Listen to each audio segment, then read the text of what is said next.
প্রধান উপদেষ্টা চীন সফর বিশ্ব প্রাঙ্গণে বাংলাদেশের অন্যরকম ভাবমূর্তি সৃষ্টি করেছে। সারা বিশ্বের মানুষ অবাক চোখে তাকিয়ে দেখেছে কিভাবে চীনের শীর্ষ নেতৃবৃন্দ ডক্টর ইউনূসকে আলিঙ্গন করেছেন, দিয়েছেন উষ্ণ সংবর্ধনা, বাড়িয়েছেন যাবতীয় ক্ষেত্রে সহযোগিতার হাত। বিশেষ করে বাণিজ্য ও বিনিয়োগ খাতে উল্লেখযোগ্য কিছু সিদ্ধান্ত তাৎক্ষণিক গতি সৃষ্টি করেছে, যা বিস্ময়ে দেখেছে সারা বিশ্বের অর্থনৈতিক অঙ্গনের বিনিয়োগ প্রত্যাশী দেশগুলো। চীনের কাছ থেকে বাংলাদেশ পেয়েছে $210 কোটি ঋণ ও অনুদানের প্রতিশ্রুতি। 2028 সাল পর্যন্ত চীনে শুল্ক সুবিধা, তিস্তা প্রকল্পের সহায়তার প্রতিশ্রুতি এবং স্বাক্ষরিত হয়েছে 9টি সমঝোতা চুক্তি। চীন বিশ্বের দ্বিতীয় বৃহত্তম বাণিজ্যিক শক্তি। আমেরিকার পর চীনকেই বিশ্বের বাণিজ্যিক শক্তিধর রাষ্ট্র হিসেবে গণ্য করা হয়। দেশ বিদেশে চীনাদের বর্ধিত অর্থনীতির প্রভাব ক্রমাগত বেড়েই চলেছে। আমেরিকার বিশ্ব বিনিয়োগের ধারাকে অনেক ক্ষেত্রে চ্যালেঞ্জ করে এগিয়ে যাচ্ছে চীন। তাই আমেরিকা আগামী দিনে চীনকে অন্যতম প্রধান প্রতিদ্বন্দ্বী হিসেবে চিহ্নিত করেছে। চলছে দুই দেশের মধ্যে বাণিজ্য যুদ্ধ, যা ক্রমেই দৃশ্যমান হচ্ছে।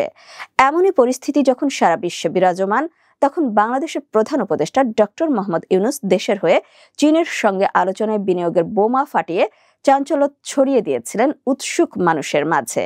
বলা যেতে পারে, চীনের সঙ্গে বাণিজ্যিক চুক্তিগুলো নতুন অভিযাত্রা হিসেবে বাংলাদেশের শিল্পযাত্রা নতুন রূপে সুগঠিত করল। চীনের সঙ্গে ডক্টর ইউনূসের এই অন্তরঙ্গ বার্তা সবাইকে অনুপ্রাণিত করেছে বাংলাদেশ বিষয়ে। এখন অন্যান্য দেশের রাষ্ট্রপ্রধানরাও বাংলাদেশের রাষ্ট্রপ্রধান ডক্টর ইউনূসকে বিশেষ সমীহর চোখে দেখে বাংলাদেশের মর্যাদাকে আরো ওপরে তুলেছেন। যে অর্জন ডক্টর ইউনূস চীন সফরে দেশবাসীকে দেখালেন, তা বিগত দিনে, বিশেষ করে স্বাধীনতা 54 বছরে কোনো রাষ্ট্রপ্রধান দেখাতে পারেননি বলে অনেকেই উচ্ছ্বাস প্রকাশ করেছেন। এমন অভিমত সোশ্যাল মিডিয়া সহ বিশ্ব গণমাধ্যমে ছড়িয়ে পড়েছে। এই অর্জনে জাতির সব শ্রেণী পেশার সচেতন মানুষের চোখে আনন্দ অশ্রু বয়ে গেছে। আবেগ আপ্লুত কণ্ঠে বলতে শোনা গেছে, জাতির প্রয়োজনে দেশের উন্নয়নে ডক্টর ইউনূসকে আরো কমপক্ষে 5 বছর রাখতে হবে। এক কথায়, প্রধান উপদেষ্টা চীন সফরে জাতির জন্য ডক্টর ইউনূস যা অর্জন করেছেন তা কখনো ভুলে যাওয়ার নয়। এই অর্জনের পথই হতে পারে এ জাতির নতুন শিল্পযুগের সূচনা।